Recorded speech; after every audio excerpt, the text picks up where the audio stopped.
It's a knockout from yesterday when I was a little boy. Oh, someone's on the camera already. Are you, Robert? I think someone just played the Joker. For all who don't know, obviously Stuart's a friend of Vaughan, and Stuart's come down tonight to unveil the picture, which we thank you very much for when I get to Glossop, Stuart. That's your old hometown. Absolutely. Obviously played for Glossop Hall boys, I think, not Glossop North End, so I'm boots in order for that, I think.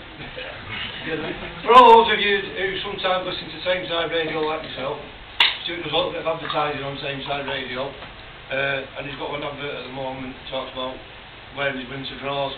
That's it.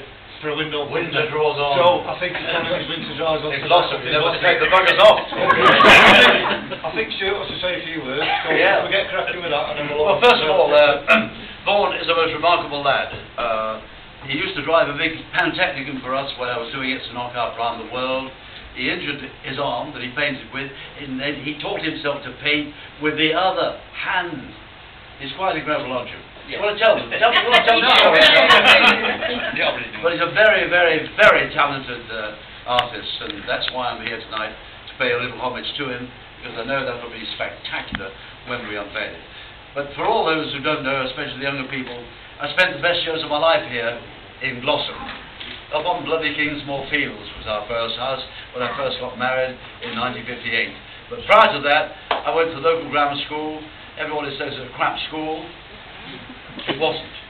It was a great school. They always said the headmaster, who I nicknamed the Gauleiter, was like a Nazi, and it was like standard Luft 17 prison camp. But it wasn't. We all came out of it, and Glossop conquered the world. Glossop really was the epicentre of the world. If it happened in Glossop. It was a marvellous time to be with, and that's why I'm here tonight, to relive all my memories with all my chums and the people that played with me for old Glossopians, by the way. I'm going to put you right here. North End didn't exist in those days, so there were several of us, old boys. We'd all been playing professional football. I went to Crystal Palace, and Alec Bridge went to Bolton Wanderers, Winterborne the Arsenal, somebody else went to Wolverhampton, and they offered us £20 a week and £10 in the summer in those days. And I said, "We won't keep me in tar some fags." So I'm off. I'm off. I said, professional football is not for me at all. So we all came back to Glossop. We formed the old boys team with no other team to play for at the time. And we played 32 games in our first season and won 31 of them. And we enjoyed our football. And now I'm talking about football every Saturday. You may listen to 5 Live, I Set the World on Fire, go around the world, put Glossop on the map. On Saturday afternoon, I've got a fan club in Lagos, Nigeria, not as they are, another one in Melbourne, Australia, another one in Kiev, and another one in Prague, another one in Cape Town. So Glossop goes round the world. You can be proud of the fact that I'm a Glossop lad. Good man. Thank you. I'm glad somebody agrees with me. So here we are, back in Glossop, and it really is wonderful.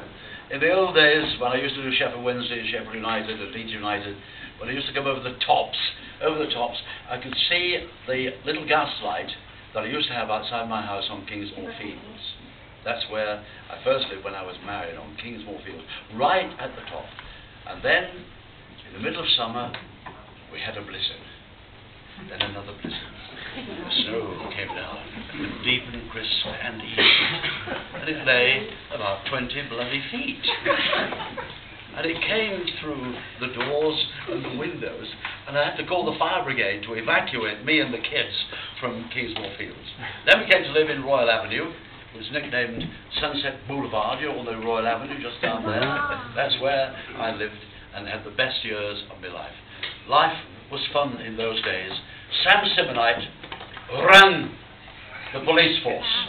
We only had one policeman, and that was Big Sam Simonite. Is he still with us, Sam? He died a few years ago. He went, did he? But he was fantastic, because he never took anybody into custody, ever. If you've been somebody having a bit of an improve, boom, boom, GB8, say, fine, you four, come with me up the back, bang, boom, boom. He knocked crap out of them. And then when he'd done that, He used to come to my house and knock on the door. Said, have you got a gin and tonic? But he was a most wonderful, fantastic man. He just kept crime down in Glossop. Now, of course, if you go along with the bloody notebook, you wouldn't use your fist at all.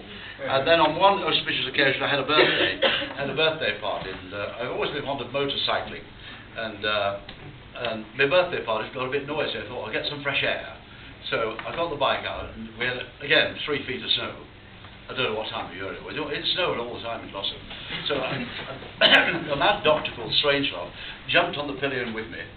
We went off in shirt sleeves, about minus 15 centigrade, in the deep snow, pissed out of our minds, you know. And went up to Devil's Elbow. And on the way there, the police car was coming the other way. And Strangelove says, we're in for it. I says, we're not. I said, because he's got to turn round to catch us, and in the meantime, I'll turn round and go back to my house. So we rode through the snow, freezing, faces blue, and the snow encrusted on your face. And I said, right, I drove straight over the lawn at Royal Avenue, shoved the bike in the garage, and then the police car came cruising up. And I thought, we're in for it. They went, that's all they ever did in those days. Smack your wrist.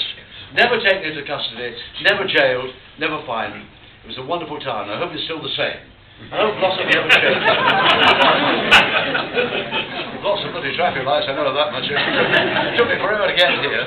But now I'm here, I must say I'm very proud. I'm very proud to be here. And I mean that sincerely. I am very proud of my roots in Glossop.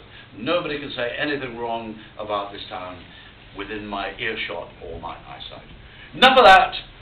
Let's have the unveiling of Vaughan's picture. You want to come round a bit more, because the gentlemen of the press are here. They want to get off as soon as possible.